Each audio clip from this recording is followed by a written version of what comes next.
Hey, Keith Hafner here. We live in a world where we get jostled a lot, and sometimes I mean literally. Somebody might step on our foot or spill a Coca-Cola in our lap.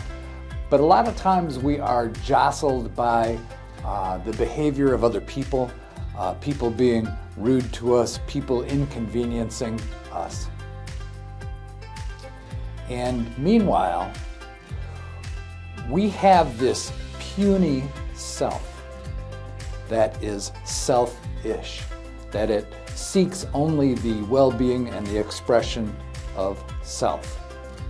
And somebody literally or figuratively steps on your foot, and you're going to respond.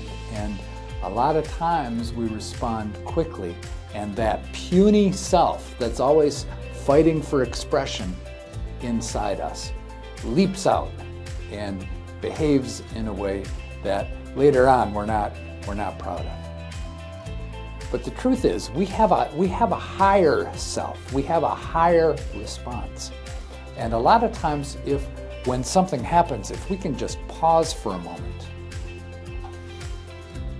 take a deep breath, think about grace, think about goodness, think about generosity toward others, and seek that higher response.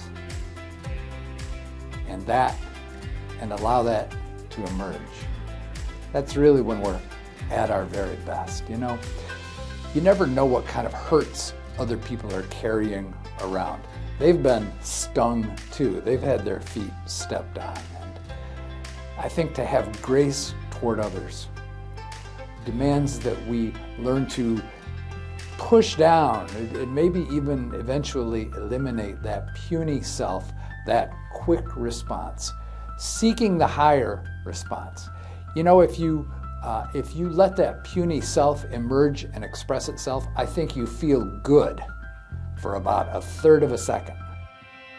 And if you have any conscience at all afterwards, I think you feel remorse. But if you have grace toward others, if you seek the higher response and you respond in that kind of way, I think afterwards you feel great and you think, okay, I get it. That's how I'm always meant to operate. Now, we're a bundle of habits, and we have done things over and over so many times that they sort of feel like they're intrinsic to us. But all these habits can be changed.